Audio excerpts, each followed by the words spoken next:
ಪ್ರಾರ್ಥನೆ ಮಾಡಿಕೊಳ್ಳೋಣ. ನಮ್ಮನ್ನು ಅತಿ ಹೆಚ್ಚಾಗಿ ಪ್ರೀತಿಸುವ ಪರಲೋಕದ ತಂದೆಯಾದ ದೇವರೇ, ನಿನ್ನ ಮಗನಾದ ಯೇಸು ಕ್ರಿಸ್ತನ ಹೆಸರಿನಲ್ಲಿ ನಿನ್ನ ದಾಸನಾಗಿ ನಿನಗೆ ಸ್ತೋತ್ರಗಳು ಸಲ್ಲಿಸ್ತೇನೆ. ಕರ್ತನೇ, ನಮ್ಮ ಜೀವಿತದಲ್ಲಿ ನೀನು ಒಡೆಯನು, ರಕ್ಷಕನು, ವಿಮೋಚಕನಾಗಿದ್ದಿ. ನಿಮಗೆ ಸ್ತೋತ್ರ. ಈ ಒಂದು ಕೂಟವನ್ನ ಯಶಸ್ವಿಯಾಗಿ ನಡೆಸಿಕೊಡ್ರಿ ಕರ್ತನೆ. ವಾಕ್ಯ ಕೇಳುವ ಅನೇಕ ಜನರು ನಿಜವಾದ ನೀತಿ ಸೂರ್ಯ ನೀನೆಂದು ಅವರು ನಿನಗೆ ಆರಾಧನೆ ಮಾಡಲಿ ಸ್ವಾಮಿ. ನಿನಗೆ ಸ್ತೋತ್ರಪ್ಪ.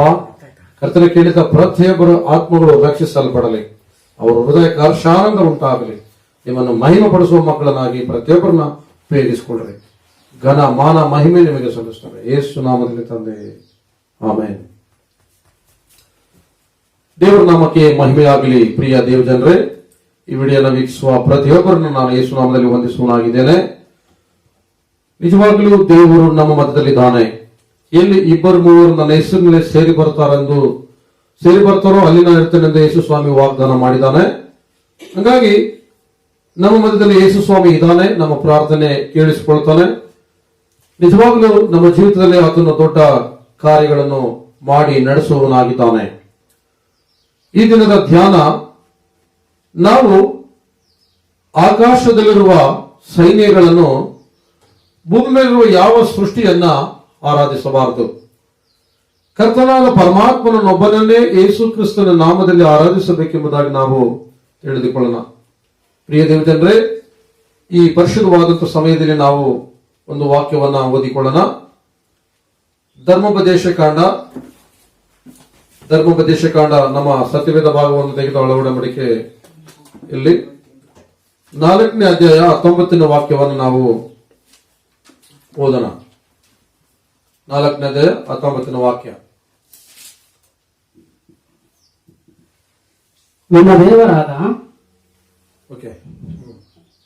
ನಿಮ್ಮ ದೇವರಾದ ಯೆಹೋವನು ಭೂಲೋಕದಲ್ಲಿರುವ ಬೇರೆ ಎಲ್ಲಾ ಜನಾಂಗಗಳಿಗೋಸ್ಕರ ದಯಪಾಲಿಸಿದ ಸೂರ್ಯ ಚಂದ್ರ ನಕ್ಷತ್ರಗಳು ಎನಿಸಿಕೊಳ್ಳುವ ಆಕಾಶ ಸೈನ್ಯವನ್ನು ನೀವು ಆಕಾಶದ ಕಡೆಗೆ ಕಣ್ಣೆತ್ತಿ ನೋಡುವಾಗ ಮರಳುಗೊಂಡು ಅವುಗಳನ್ನು ಪೂಜಿಸಲೂಬಾರದು, ನಮಸ್ಕರಿಸಲೂಬಾರದು.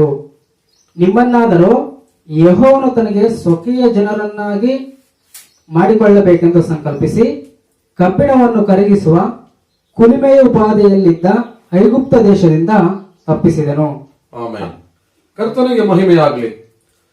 ಪ್ರಿಯ ದೇವಜನರೇ, ಇಲ್ಲಿ ನೋಡುತ್ತೇವೆ, ಸರ್ವ ಮಾನವರಿಗೆ ಸಹಾಯಕ್ಕಾಗಿರುವ ಆಕಾಶ ಮಂಡಲದ ಸೈನ್ಯವನ್ನ, ಅಲ್ಲಿರುವ ಚಂದ್ರನನ್ನಾಗಲಿ ಸೂರ್ಯನನ್ನಾಗಲಿ ನಕ್ಷತ್ರಗಳನ್ನಾಗಲಿ ನಾವು ನೋಡಿ ಮರುಳುಗೊಳ್ಳಬಾರದು, ಅವುಗಳನ್ನ ಆರಾಧಿಸಲಬಾರದು ಎಂಬುದಾಗಿ ಸರ್ವಶಕ್ತನಾದ ದೇವರು ಮೋಶೆ ಮುಖಾಂತರ ಮಾತನಾಡುವುದನ್ನ, ಇಸ್ರಾಯೇಲರಿಗೆ ಹೇಳುವುದನ್ನು ನಾವು ಇಲ್ಲಿ ನೋಡ್ತೇವೆ. ದೇವರ ನಾಮಕ್ಕೆ ಸ್ತೋತ್ರವಾಗಲಿ. ಹೌದು, ನಾವು ಸೃಷ್ಟಿಕರ್ತನೊಬ್ಬನನ್ನೇ ಆರಾಧಿಸಬೇಕು. ಆತನ ಯೋಜನೆ, ಆತನ ಸಂಕಲ್ಪವನ್ನು ನಾವು ತಿಳಿಯಬೇಕಾಗಿದೆ. ಈ ಪರಿಶುದ್ಧವಾದಂತಹ ಸಮಯದಲ್ಲಿ ಇವತ್ತು ನೋಡುವಾಗ ಈ ಪ್ರಪಂಚದಲ್ಲಿ ಅನೇಕ ಜನರು ಆಕಾಶದ ಕಡೆಗೆ ನೋಡಿ ಆಕಾಶದ ಸೈನ್ಯಗಳನ್ನ, ನಕ್ಷತ್ರಗಳನ್ನ, ಸೂರ್ಯನನ್ನ, ಚಂದ್ರನನ್ನ ಆರಾಧಿಸ್ತಾರೆ. ಹಾಗಾಗಿ ಇಲ್ಲಿ ವಾಕ್ಯ ನೋಡುವಾಗ ಪರಮಾತ್ಮನಾದ ದೇವರು ಹೇಳ್ತಾರೆ, ನೀವು ಆಕಾಶದ ಒಂದು ಸೈನ್ಯವನ್ನ ಆರಾಧಿಸಬಾರದು, ಸೂರ್ಯನಿಗಾಗಲಿ ಚಂದ್ರನಿಗಾಗಲಿ ನೀವು ಅಡ್ಡ ಬೀಳಬಾರದು, ಮುಗಿಯಬಾರದು ಎಂಬುದಾಗಿ ಹೇಳುವುದನ್ನು ನಾವು ಇಲ್ಲಿ ನೋಡ್ತಾ ಇದ್ದೇವೆ. ಹಾಗಾಗಿ ಪ್ರಿಯ ಜನರೇ, ಈ ಒಂದು ಆಕಾಶದಲ್ಲಿರುವಂತಹ ಸೈನ್ಯಗಳು, ಸೂರ್ಯನಾಗಲಿ ಚಂದ್ರನಾಗಲಿ ನಕ್ಷತ್ರಗಳಾಗಲಿ, ಅದು ಮಾನವನ ಸಹಾಯಕ್ಕಾಗಿ ಈ ಭೂಲೋಕಕ್ಕಾಗಿ ದೇವರು ಇಟ್ಟಿದ್ದಾನೆ ಎಂಬುದಾಗಿ ನಾವು ಇಲ್ಲಿ ಗ್ರಹಿಸಿಕೊಳ್ಳಬೇಕು. ನಾವು ಮತ್ತೊಂದು ವಾಕ್ಯ ನಾವು ನೋಡಿಕೊಳ್ಳೋಣ. ನಾವು 8ನೇ ಕೀರ್ತನೆ ತೆಗೆದುಕೊಳ್ಳೋಣ. ಆ 8ನೇ ಕೀರ್ತನೆಯಲ್ಲಿ ಒಂದು ವಾಕ್ಯ ಇದೆ.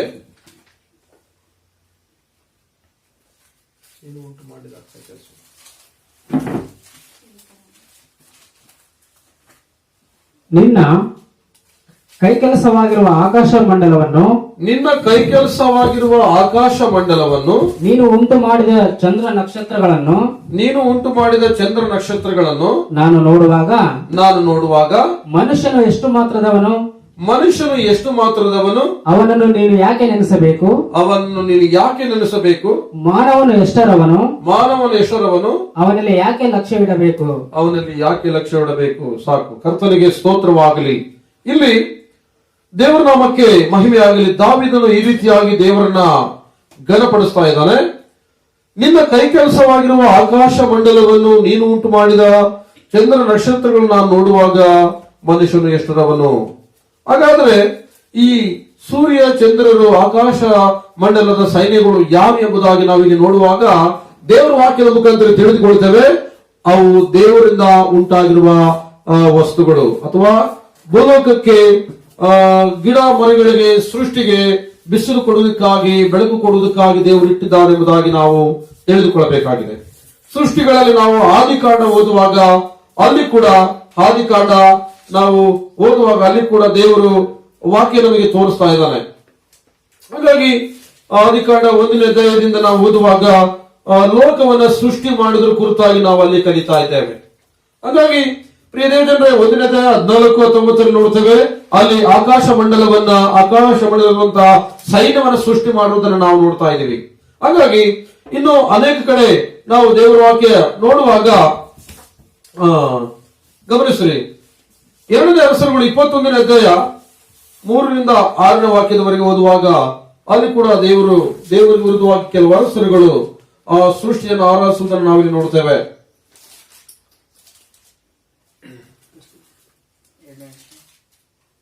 2ನೇ ಅರಸರು 21ನೇ ಅಧ್ಯಾಯ 3ರಿಂದ 6ನೇ ವಾಕ್ಯದವರೆಗೆ. ತನ್ನ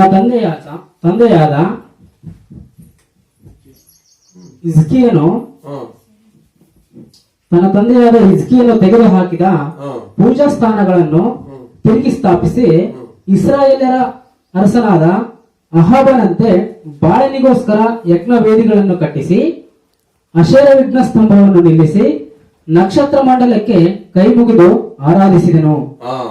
ಇಲ್ಲಿ 2ನೇ ಅರಸರುಗಳು 21ನೇ ಅಧ್ಯಾಯದಲ್ಲಿ ನೋಡುವಾಗ ಅರಸನಾದ ಮೊನೆಸೆಯು ಅಲ್ಲಿ ಕೂಡ ಆಕಾಶದ ಮಂಡಲದ ಸೈನ್ಯಕ್ಕೆ ಏನ್ ಮಾಡ್ತಾನೆ, ಅಡ್ಡ ಬಿದ್ದು ನಮಸ್ಕರಿಸಿ ದೇವರಿಗೆ ದ್ರೋಹಿಯಾದನು ಮತ್ತು ದೇವರಿಗೆ ಕೋಪವನ್ನು ಎಬ್ಬಿಸಿದನೆಂಬುದಾಗಿ ನೋಡ್ತೇವೆ. ಅಂದ್ರೆ ಆಕಾಶ ಮಂಡಲಕ್ಕೆ ಕೈ ಮುಗಿಯುವುದು ಕರ್ತನಿಗೆ ಇಷ್ಟ ಇಲ್ಲ ಎಂಬುದಾಗಿ ನಾವಿಲ್ಲಿ ತಿಳಿಯುತ್ತೇವೆ. 2ನೇ ಅರಸರುಗಳು 17ನೇ ಅಧ್ಯಾಯ 16ನೇ ವಾಕ್ಯದಲ್ಲಿ ಕೂಡ ಅಲ್ಲಿ ಒಂದು ಮಾತು ಬರ್ತದೆ. ಆಕಾಶ ಸೈನ್ಯ ಬಾಳ್ ದೇವತೆ ಇವುಗಳನ್ನು ಪೂಜಿಸಿದರು, ತಮ್ಮ ಗಂಡು ಹೆಣ್ಣು ಮಕ್ಕಳನ್ನು ಆಹುತಿ ಕೊಟ್ಟರು. ಯೆಹೋವನ ದೃಷ್ಟಿಯಲ್ಲಿ ಕೆಟ್ಟವುಗಳಾಗಿರುವ ಕಣಿ ಹೇಳುವುದು, ಯಂತ್ರ ಮಂತ್ರಗಳನ್ನು ಮಾಡುವುದು ಮೊದಲಾದ ದುಷ್ಕೃತ್ಯಗಳಿಗೆ ತಮ್ಮನ್ನು ಮಾರಿಬಿಟ್ಟು ಆತನಿಗೆ ಕೋಪವನ್ನು ಎಬ್ಬಿಸಿದರು. ಅಲ್ಲಿ ಕೂಡ ಆಕಾಶ ಮಂಡಲಗಳಿಗೆ ಕೈ ಮುಗಿದು ಅರಸನಾದ ಓಸಾಯನು ಏನ್ ಮಾಡ್ತಾನೆ, ದೇವರಿಗೆ ಕೋಪವನ್ನು ಎಬ್ಬಿಸಿದರು. ಹಾಗಾಗಿ ಈ ಭೂಲೋಕದಲ್ಲಿರುವಂತಹ ಮನುಷ್ಯನು ಮಾಡಿದ ಪದ್ಧತಿಗಳನ್ನ ಅಥವಾ ಸೃಷ್ಟಿಯನ್ನ ಹಿಂಬಾಲಿಸುವುದನ್ನ ನಾವು ದೇವರು ವಿರೋಧಿಸ್ತಾನೆ ಎಂಬುದಾಗಿ ನಾವು ನೋಡ್ತೇವೆ. ಪ್ರಿಯ ದೇವರೇ, ಪರಿಶುದ್ಧವಾದಂತಹ ಸಮಯದಲ್ಲಿ ನಾವು ಇನ್ನೊಂದು ವಾಕ್ಯ ನೋಡೋಣ. ಯೋಬನ ಗ್ರಂಥ 31ನೇ ಅಧ್ಯಾಯ 26, 27, 28 ವಾಕ್ಯವನ್ನು ಓದಿಕೊಳ್ಳೋಣ. ಯೋಬನ ಗ್ರಂಥ 31ನೇ ಅಧ್ಯಾಯ 26, 27, 28. ಸೂರ್ಯನು ಪ್ರಕಾಶಿಸುವುದನ್ನಾಗಲಿ ಚಂದ್ರನು ಕಳೆದುಂಬಿದವನಾಗಲಿ ಚಲಿಸುವುದನ್ನಾಗಲಿ ನಾನು ನೋಡಿದಾಗ ಹೃದಯವು ಮರಳುಗೊಂಡು ಕೈಯನ್ನು ಬಾಯಿ ಮುದ್ದಾಡಿದ್ದರೆ ಇದು ಸಹ ನ್ಯಾಯಾಧಿಪತಿ ದಂಡನೆಗಳಿಗೆ ಯೋಗ್ಯವಾದದ್ದು ಮೇಲಣ ಲೋಕದ ದೇವರಿಗೆ ದ್ರೋಹಿಯಾದಂತಾಯಿತು. ಯೋಬನು ಹೇಳ್ತಾನೆ, ನಾನು ಸೂರ್ಯನನ್ನಾಗಲಿ ಚಂದ್ರನನ್ನಾಗಲಿ ನೋಡಿ ಬಾಯಿ ಮೇಲೆ ಕೈ ಇಟ್ಕೊಂಡು ಮುದ್ದಾಡಿ ಎಷ್ಟು ಸುಂದರವಾಗಿದೆಯಲ್ಲ ಅಂತ ನಾನು ಏನಾದ್ರೂ ಅಂದಿದ್ರೆ ನಾನು ದೇವರಿಗೆ ದ್ರೋಹಿ ಆಗುತ್ತಿದ್ದೇನೋ ಎಂಬುದಾಗಿ ಹೇಳ್ತಾನೆ. ಹಾಗಾಗಿ ನನ್ನ ಪ್ರಿಯ ದೇವರೇ, ಈ ಆಕಾಶದ ಈ ಮಂಡಲಗಳು, ಈ ಸೂರ್ಯನು ನೋಡುವಾಗ, ಈ ಚಂದ್ರ ನಕ್ಷತ್ರ ನೋಡುವಾಗ ಅವು ಭೂಲೋಕಕ್ಕೋಸ್ಕರ ದೇವರು ಉಂಟು ಮಾಡಿದ ಸೃಷ್ಟಿಗಳು ಎಂಬುದಾಗಿ ನಾವು ಇಲ್ಲಿ ತಿಳಿಯುತ್ತೇವೆ. ಹಂಗಿದ್ದಾಗ ಈ ಕಣ್ಣಿಗೆ ಕಾಣುವ ಸೃಷ್ಟಿಯನ್ನ ನಾವು ನೋಡುವಾಗ ಎಷ್ಟು ಚೆನ್ನಾಗಿದೆಯಲ್ಲ ಅಂತೇಳಿ ದೇವರಿಗಿಂತ ಹೆಚ್ಚಾಗಿ ನಾವು ಅವುಗಳನ್ನು ಮೆಚ್ಚಿಸಬಾರದು ಎಂಬುದಾಗಿ ನಾವಿಲ್ಲಿ ತಿಳಿಯುತ್ತೇವೆ. ಯೋಬನು ಹೇಳ್ತಾನೆ, ನಾನು ಸೂರ್ಯನನ್ನೇನಾದ್ರೂ ಮೆಚ್ಚಿದನ, ಚಂದ್ರನನ್ನು ಮೆಚ್ಚಿದನ, ನಕ್ಷತ್ರಗಳನ್ನು ಮೆಚ್ಚಿದನ ಎಂಬುದಾಗಿ. ಹೌದು, ನಾವು ಈ ಭೂಮಿಯಲ್ಲಿರುವಂತದ್ದನ್ನ ನೋಡ್ಬೇಕಷ್ಟೇ. ದೇವರೇ ಈ ಸೃಷ್ಟಿಯನ್ನು ಕೊಟ್ಟಿದ್ದಕ್ಕಾಗಿ ನಿಮಗೆ ಸ್ತೋತ್ರ ಅಂತ ನಾವು ಹೇಳ್ಬೇಕೆ ಹೊರತು ದೇವರಿಗಿಂತ ಹೆಚ್ಚಾಗಿ ನಾವು ಯಾವುದನ್ನು ಕೂಡ ಮೆಚ್ಚಿಸಬಾರದು ಎಂಬುದಾಗಿ ನಾವು ಇಲ್ಲಿ ತಿಳಿದುಕೊಳ್ಳುತ್ತೇವೆ. ಯಾಕಂದ್ರೆ ನಮಗೆ ರಕ್ಷಣೆ ಬರೋದು, ನಮಗೆ ಉದ್ಧಾರ ಬರೋದು, ನಮ್ಮನ್ನು ನಿತ್ಯ ಜೀವಕ್ಕೆ ನಡೆಸೋದು ಯಾವ ಸೃಷ್ಟಿಗಳಲ್ಲ, ಬದಲು ಸರ್ವಶಕ್ತನಾದ ದೇವರು ತನ್ನ ಮಗನಾದ ಯೇಸು ಕ್ರಿಸ್ತನ ಮುಖಾಂತರ ನಾವು ಇಲ್ಲಿ ತಿಳಿಯುತ್ತೇವೆ ಎಂಬುದಾಗಿ. ಹಾಗಾಗಿ ಈ ಪರಿಶುದ್ಧವಾದಂತಹ ಸಮಯದಲ್ಲಿ ಪ್ರಿಯ ದೇವ ಜನರೇ, ಕೀರ್ತನೆ 19ರಲ್ಲಿ ಕೂಡ 1ರಿಂದ 6ನೇ ವಾಕ್ಯದವರೆಗೆ ನೋಡ್ರಿ, ಅಲ್ಲಿ ಕೂಡ ಯಾವ ರೀತಿಯಾಗಿ ದೇವರ ಕೆಲಸಗಳು ಅವು ಮಾಡುತ್ತವೆ ಎಂಬುದಾಗಿ ನೋಡೋಣ. ಕೀರ್ತನೆಗಳು 19. ಆಕಾಶವು ದೇವರ ಪ್ರಭಾವವನ್ನು ಪ್ರಚುರಪಡಿಸುತ್ತದೆ. ಗಗನವು ಆತನ ಕೈ ಕೆಲಸವನ್ನು ತಿಳಿಸುತ್ತದೆ. ದಿನವೂ ದಿನಕ್ಕೆ ಪ್ರಕಟಿಸುತ್ತಿರುವುದು. ರಾತ್ರಿಯು ರಾತ್ರಿಗೆ ಅರುಹುತ್ತಿರುವುದು. ಶಬ್ದವಿಲ್ಲ, ಮಾತಿಲ್ಲ. ಅವುಗಳ ಸ್ವರ ಕೇಳಿಸುವುದಿಲ್ಲ. ಆದರೂ ಅವುಗಳ ಪ್ರಭುತ್ವವು ಭೂಮಿಯಲ್ಲೆಲ್ಲ ಪ್ರಸರಿಸಿದೆ. ಅವುಗಳ ನುಡಿಗಳು ಲೋಕದ ಕಟ್ಟೆ ಕಡೆಯವರೆಗೂ ವ್ಯಾಪಿಸಿರುತ್ತವೆ. ಅಲ್ಲಿ ದೇವರು ಸೂರ್ಯನಿಗೋಸ್ಕರ ಗುಡಾರವನ್ನು ಏರ್ಪಡಿಸಿದ್ದಾನೆ. ಅವನು ತನ್ನ ಮಂಟಪದೊಳಗಿಂದ ಬರುವ ಮೊದಲಿಂದನೋ ಎಂಬಂತೆ ಹೊರಟು ಬರುವನು. ದೇವರು ಅವನು ಶೂರನಂತೆ ತನಗೆ ನೇಮಕವಾದ ಮಾರ್ಗದಲ್ಲಿ ಓಡುವುದಕ್ಕೆ ಉಲ್ಲಾಸಗೊಂಡಿದ್ದಾನೆ. ಆಕಾಶದ ಒಂದು ಕಡೆಯಿಂದ ಹೊರಟು ಮತ್ತೊಂದು ಕಡೆಗೆ ಬರುತ್ತಾನೆ. ಅವನ ಬಿಸಿಲಿಗೆ ಮರೆಯಾದದ್ದು ಒಂದೂ ಇಲ್ಲ. ಪ್ರಿಯ ದೇವಜನರೇ, ಈ ಒಂದು 19ನೇ ಅಧ್ಯಾಯ ಈ 6ನೇ ವಾಕ್ಯದವರೆಗೆ ನಾವು ಧ್ಯಾನ ಮಾಡುವಾಗ ಈ ಸೃಷ್ಟಿ, ಆಕಾಶದ ಮಂಡಲ, ಆಕಾಶದಲ್ಲಿರುವಂತಹ ಸೂರ್ಯ ಚಂದ್ರ ನಕ್ಷತ್ರಗಳು, ಅಲ್ಲಿ ಗಗನ, ಅಲ್ಲಿರುವಂತಹ ಅಲ್ಲಿರುವಂತಹ ಕಾರ್ಯಗಳು, ಕೆಲಸಗಳು ದೇವರ ಚಿತ್ತವನ್ನು ಮಾಡುತ್ತವೆ ಎಂಬುದಾಗಿ ನೋಡ್ತೇವೆ. ದೇವರ ಮಾತಿಗೆ ಅವು ಒಳಗಾಗುತ್ತವೆ. ಹೋಗ್ತವೆ, ಬಾಂದ್ರ ಬರ್ತವೆ, ಇಂತಿಂತ ಕೆಲಸವನ್ನು ಮಾಡಿದ್ರೆ ಮಾಡ್ತವೆ. ಹಾಗಾಗಿ ಸೃಷ್ಟಿ ಕೂಡ ಏನ್ ಮಾಡಿದೆ, ಆಕಾಶವು ಕೂಡ ದೇವರ ಪ್ರಭಾವವನ್ನು ಪ್ರಚಾರಪಡಿಸುತ್ತದೆ. ಇಂದಾಗ ಅವು ಯಾವ ಮಾತಾಡ್ತಾ ಇಲ್ಲ, ಅವುಗಳಿಗೆ ಶಬ್ದವಿಲ್ಲ, ಸ್ವರವಿಲ್ಲ, ಮಾತಿಲ್ಲ. ಅವುಗಳ ಪ್ರಭುತ್ವ ಭೂಮಿಯಲ್ಲೆಲ್ಲ ಪ್ರಸರಿಸಿದೆ. ಹಾಗಾಗಿ ಅವುಗಳ ನುಡಿಗಳು ಲೋಕದ ಕಡೆಯವರೆಗೆ ವ್ಯಾಪಿಸಿರುತ್ತವೆ. ಹಾಗಾಗಿ ದೇವರು ಸೂರ್ಯನನ್ನ ಏರ್ಪಡಿಸಿದ್ದಾನೆ. ಸೂರ್ಯನ ಬಿಸಿಲಿಗೆ ಮರೆಯಾದದ್ದು ಒಂದು ಇಲ್ಲ ಎಂಬುದಾಗಿ ನೋಡ್ತೇವೆ. ಹಾಗಾಗಿ ಸೂರ್ಯನ ಕೆಲಸ ಏನು? ದೇವರ ಕೆಲಸವನ್ನು ಮಾಡುವಂಥದ್ದು, ದೇವರು ಹೇಳಿದ ಹಾಗೆ ಕೇಳುವಂತದ್ದಾಗಿದೆ, ದೇವರಿಟ್ಟ ಕಡೆಯಲ್ಲಿ ಇರುವಂತದ್ದಾಗಿದೆ. ದೇವರು ಎಲ್ಲಿ ಯಾವ ಸ್ಥಳದಲ್ಲಿ ಸೂರ್ಯನನ್ನು ಇಟ್ಟಿದ್ದಾನೋ ಅಲ್ಲೇ ಇದ್ದುಕೊಂಡು ದೇವರ ಕೆಲಸವನ್ನ ಆತನು ಮಾಡಬೇಕೆಂಬುದಾಗಿ ದೇವರು ಆ ಸೂರ್ಯನನ್ನ ಆ ಒಂದು ಸೃಷ್ಟಿಯನ್ನು ಇಟ್ಟಿದ್ದಾನೆ ಎಂಬುದಾಗಿ ನಾವು ತಿಳಿಯಬೇಕು. ದೇವರಿಗೆ ಮಹಿಮೆ ಆಗಲಿ. ಪರಿಶುದ್ಧವಾದಂತಹ ಸಮಯದಲ್ಲಿ ಜನರಿಗೆ ಸೂರ್ಯನಿಂದಾಗಲಿ, ನಕ್ಷತ್ರಗಳಿಂದಾಗಲಿ, ಒಂದು ಚಂದ್ರನಿಂದಾಗಲಿ ರಕ್ಷಣೆ ಬರುವುದಿಲ್ಲ, ಬೆಳಕು ಬರುವುದಿಲ್ಲ, ಅವರ ಪಾಪಗಳು ಪರಿಹಾರ ಆಗುವುದಿಲ್ಲ, ಅವರಿಗೆ ನಿತ್ಯ ಜೀವ ಕೊಡುವುದಿಲ್ಲ. ನಮಗೆ ಪಾಪ ಪರಿಹಾರ ಆಗೋದು, ನಮಗೆ ಬೆಳಕು ಬರೋದು, ನಮಗೆ ನಿತ್ಯ ಜೀವ ಬರೋದು ಯೇಸು ಕ್ರಿಸ್ತನ ಆತನಿಂದ ಎಂಬುದಾಗಿ ಸತ್ಯವೇದ ಬೋಧಿಸ್ತಾ ಇದೆ. ಹಾಗಾಗಿ ನಿಜವಾದ ಬೆಳಕು ಲೋಕಕ್ಕೆ ಬರುವುದಾಗಿತ್ತು ಎಂಬುದಾಗಿ ಯೋಹಾನ ಸುವಾರ್ತೆಯಲ್ಲಿ 1:9 ಯೋಹಾನ ಸುವಾರ್ತೆಯಲ್ಲಿ ಅಲ್ಲಿ ಯೋಹಾನನು ಮಾತಾಡುವುದನ್ನು ನಾವು ನೋಡ್ತಾ ಇದ್ದೀವಿ. ನಿಜವಾದ ಬೆಳಕು ಲೋಕಕ್ಕೆ ಬರುವುದಾಗಿತ್ತು. ಆ ಬೆಳಕೆ ಪ್ರತಿ ಮನುಷ್ಯನಿಗೆ ಬೆಳಕು ಕೊಡುವಂತದ್ದಾಗಿದೆ. ಆತನು ಯೇಸು ಕ್ರಿಸ್ತನಾಗಿದ್ದಾನೆ. ಯೋಹಾನ ಸುವಾರ್ತೆ 8:12 ಓದುವಾಗ ಯೇಸು ಕ್ರಿಸ್ತನ ಲೋಕಕ್ಕೆ ಬೆಳಕಾಗಿದ್ದಾನೆ. ಆತನನ್ನು ಅನುಸರಿಸುವ ಪ್ರತಿಯೊಬ್ಬರು ಕತ್ತಲೆಯಲ್ಲಿ ನಡೆಯದೆ ಜೀವ ಕೊಡುವ ಬೆಳಕಲ್ಲಿ ನಡೆಯುತ್ತಾರೆ ಎಂಬುದಾಗಿ. ಹಾಗಾಗಿ ಕೀರ್ತನೆ 34:5 ಓದ್ತೇವೆ, ಆತನನ್ನು ದೃಷ್ಟಿಸುವವರು ಪ್ರಕಾಶ ಹೊಂದುವರು, ಅವರ ಲಜ್ಜೆಯಿಂದ ಕೆಡುವುದಿಲ್ಲ ಎಂಬುದಾಗಿ. ಪ್ರಿಯ ದೇವಜನರೇ, ಇವತ್ತು ಬೆಳಕು ಬರುವುದು ಸೂರ್ಯನಿಂದ, ಚಂದ್ರನಿಂದ ಸೃಷ್ಟಿಗೆ ಬೆಳಕಿರಬಹುದು.